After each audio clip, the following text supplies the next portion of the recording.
The Teal Mask is out, and even though I'm late, I'm still super excited to play through it. If the Isle of Armor is any indicator on how this is gonna go, this story is gonna be mid, and this guy is going to break competitive.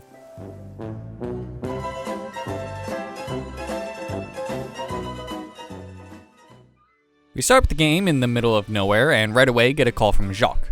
He says we've been randomly selected to take a trip to the land of Kitakami. How lucky for us, and what a coincidence that the drawing was not rigged in any way. Alright, I got the old team back together. We got Crocomire. Sometimes I forget what Skeledirge is actually called because I nicknamed my Fuecoco Crocomire day 1, and somewhere in my brain that has officially overwritten whatever Nintendo actually wants me to call this guy. Anyway, we also got Voluma the Veluza. I think that was a low brain activity day when I came up with that name. Next is, not a twink. I will not elaborate. Then we got Proomba the Clodsire. I love Clodsire, definitely one of my favorite new mons they added. Not a single thought in those eyes. I got a Baxcalibur named literally me. And truth be told, I forgot why this guy is literally me. And finally we got parentheses Cole Salami. So if these names give any insight as to what's wrong with me, please let me know. But I think it's time we get this show on the road now. Inside the Academy, there's a new character. Her name is Miss Briar, and she's from the Blueberry Academy, which is a location that we'll get to go to in the next DLC. We chat with her and Jack, and also they just name drop Unova in this conversation, so that's something. By the way, do you know of the Violet book? Nope. Anyway, the Violet book was written by this guy named Heath, who found a disc Pokemon in the Great Crater of Paldea. It has something to do with terrestrializing, and that's all we get for now. Oh good, our travel buddies have arrived. We got not Nimona, not Arvin, and not Penny.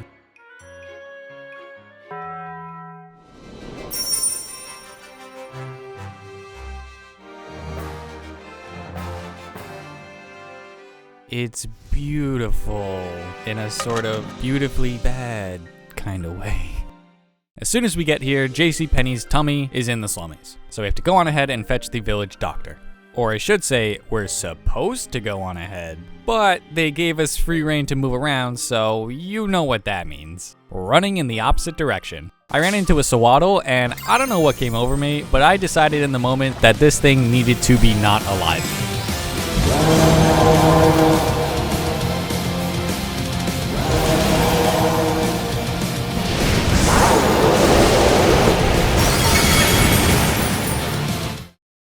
Oh. Alright, so it looks like they put up the invisible fun barrier. They hit it really well though. I mean, just look at the way it seamlessly meshes with the rest of the environment. So unfortunately, it looks like we'll have to make forward progress. We make it to Masui town, where we are immediately confronted by main character syndrome. And she tells us to eat dirt.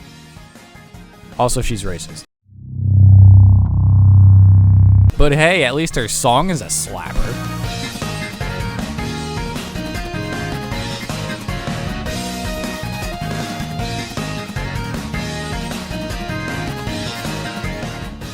We did it, chat. We beat racism. By the way, this is Kieran and this is Carmine. They're actually important characters to the story, so I should probably actually mention their names. Anyway, they leave and this old guy comes out to help the slummy tummy kid, and we go inside the visitor center. The next morning, we're given an exercise in Orienteering. And no, I didn't know what that word meant either. Basically, we have to pair up with someone and find 3 signboards that tell us the backstory of Kitakami. The game won't let me pair up with these no-names, not that I'd want to. So we have to talk to racist girl again. Carmine outs Kieran for being literally in love with me after he saw us battle yesterday.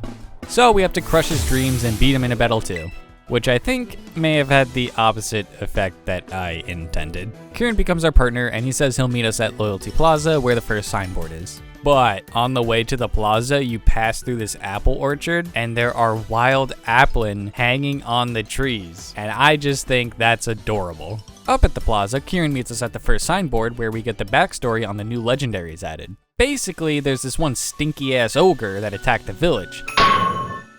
And the loyal 3 Pokemon protected the village from the ogre. But in the struggle, the ogre did manage to get 3 confirmed kills.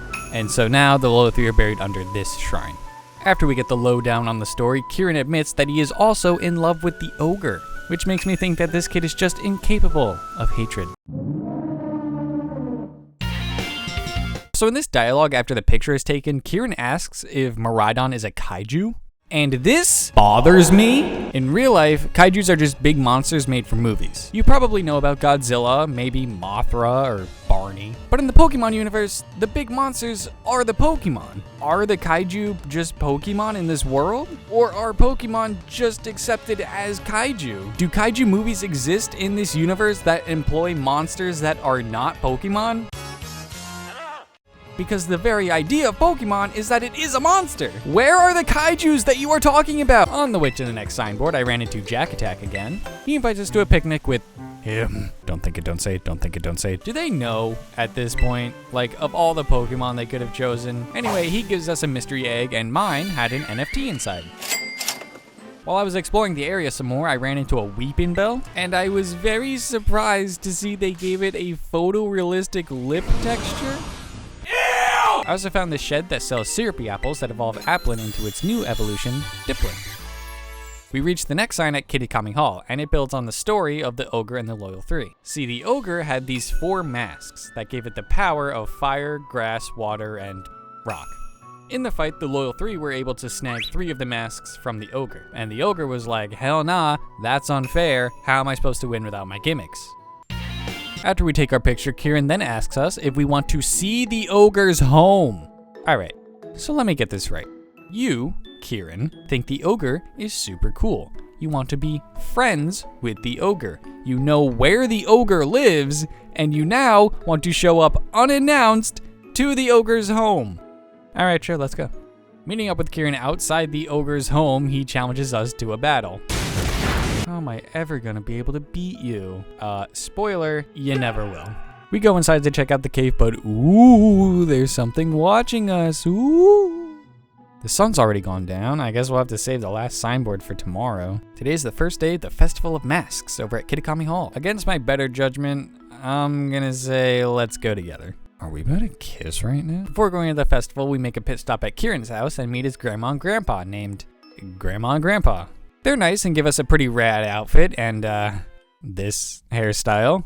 Carmine is here too and instantly starts drama. Basically, you're supposed to wear a mask to the festival because, I don't know, you just do. And there's only 2 masks in the shed. And Carmine is like, oh no, guess there isn't one for you. And I'm like, okay, that's fine. And she's like, no, you need to fight me for the mask. And I'm like, okay then, jeez. So I win and she's like, I'm not giving you the mask anyway. Also, Kieran, don't give him your mask. So we meet up at Kitakami Hall and we get a nice sweeping view of the festival at night and uh-oh, that's a suspicioso.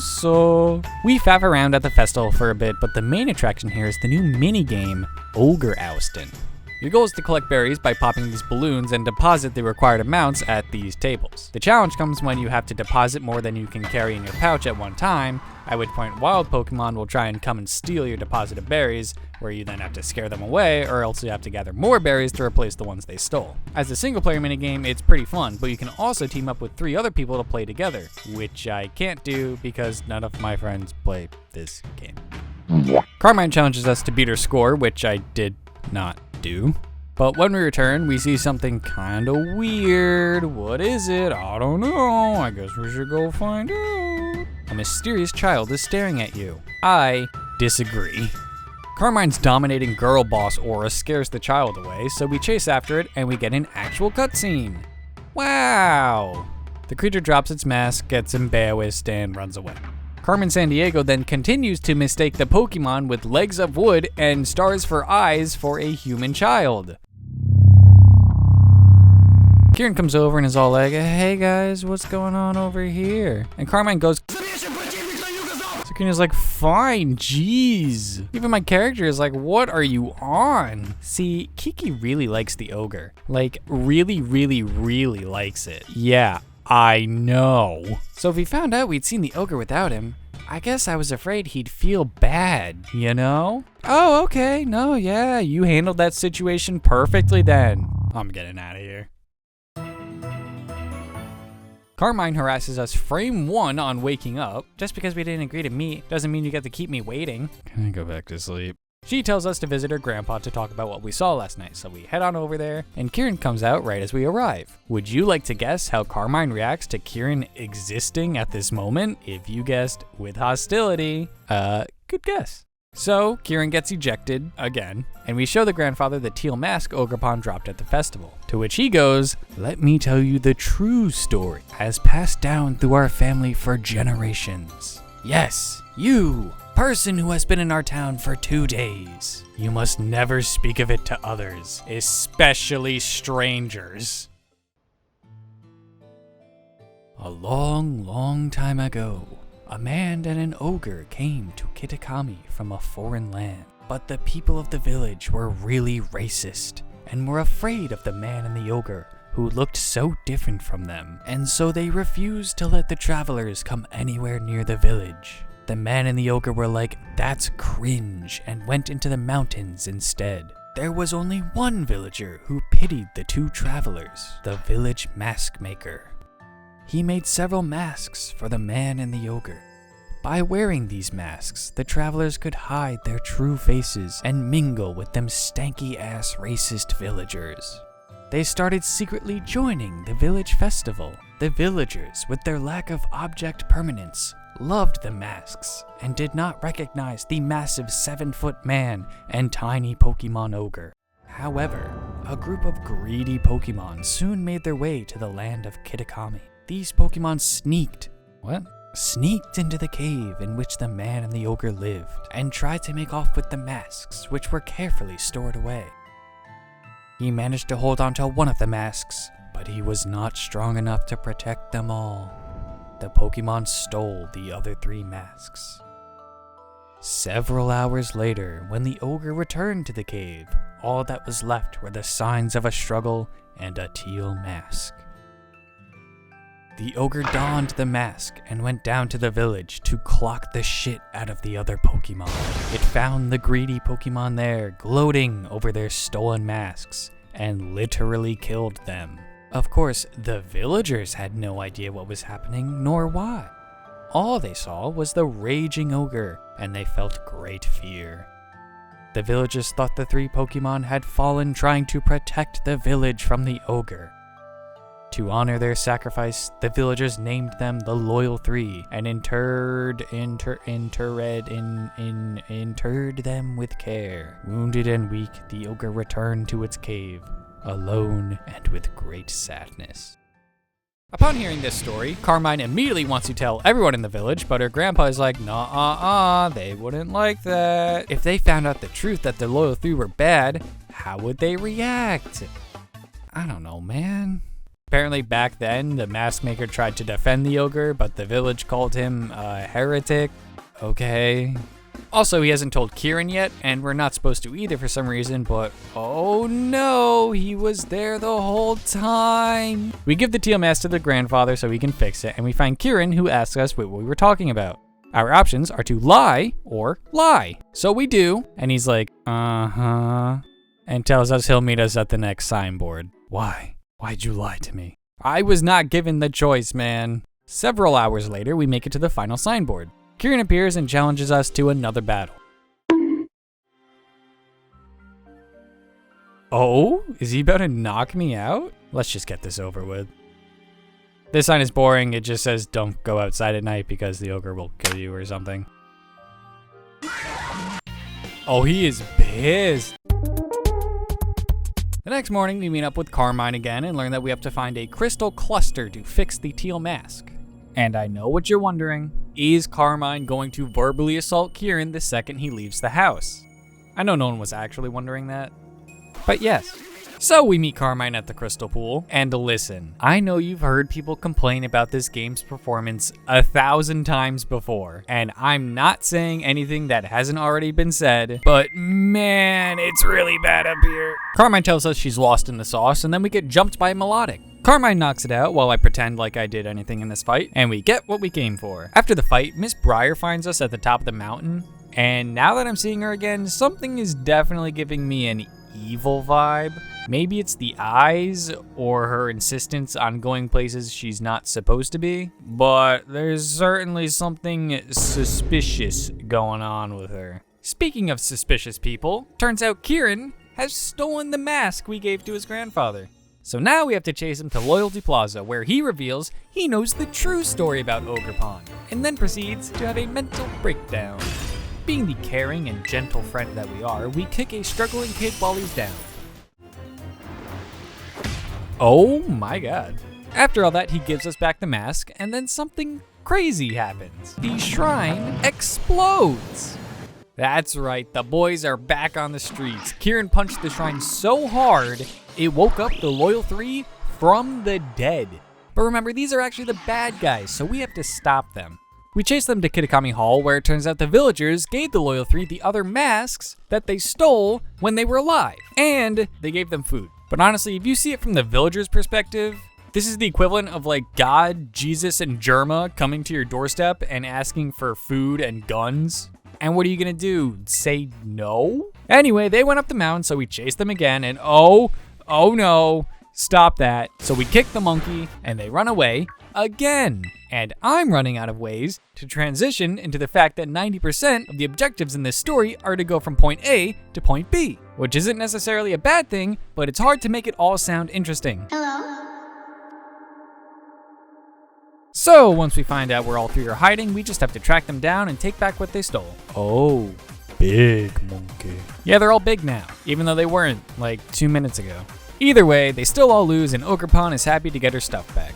When we get the last mask back, Kieran meets up with us and asks us to bring Ogre Pond back to the village, which at first seems like a bad idea, but surprise! Kieran told the villagers the truth about Ogre Pond and the Loyal 3, and they're just like, oh, alright, sorry bud. And Grandpa's like, oh, I guess I was wrong to hide the truth the whole time. Haha, looks like nothing bad would have happened after all. Wow. What is wrong with this family? Great, another happy ending. The Loyal 3 are dead again, Ogre Pond has been accepted into society, and racism is no more. All that's left to do is walk Ogre Pond home and say goodbye. Just kidding, Ogre Pond actually wants to stay with us, yay! This upsets Kieran. He's all like, I've wanted to be friends with the ogre for forever. I want Ogre Pond to stay with me. Now you're gonna fight me for Ogre Pond's love. So, one last time, we crush Kieran's dreams and beat him in a battle. After that, Ogre Pond challenges us to catch it, and this is genuinely a really cool fight. Ogre Pond uses each of her masks in 4 different phases, and you get to see how each of the masks interact with her ability. My team is pretty evenly leveled for the scale of this fight, and it was actually pretty challenging. In the final phase, it came down to me using that Diplin I evolved at the beginning of the playthrough, which I thought was pretty cool. I caught Ogre Pond in a friend ball, which I think you are legally obligated to do.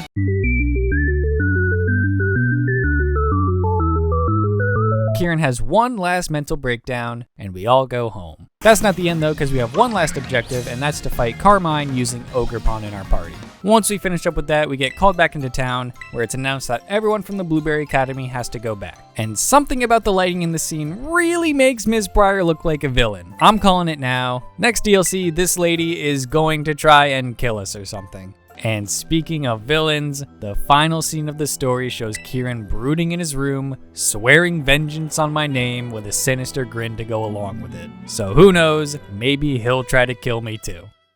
So that's it for the main story of the Teal Mask, and honestly, I quite enjoyed it. I think the story was interesting and I loved what they did with Kieran. Rare moment for a Pokemon game to actually have good character development. I don't think that's a hot take, but I don't know. I think the Ogre Pond fight was really cool and a great way to close things out. Also, I like that it ended on a cliffhanger. I'm a sucker for that kind of stuff, but I'm excited to see the story continue into the next DLC. It didn't make any performance improvements, which is unfortunate, so all in all, I would probably give the Teal Mask like a 6.5, maybe a 7. However, they didn't bring back Lantern, which is very disappointing, so my final score is gonna have to be a 0 out of 10. I'll probably play it again. Alright, see you next year.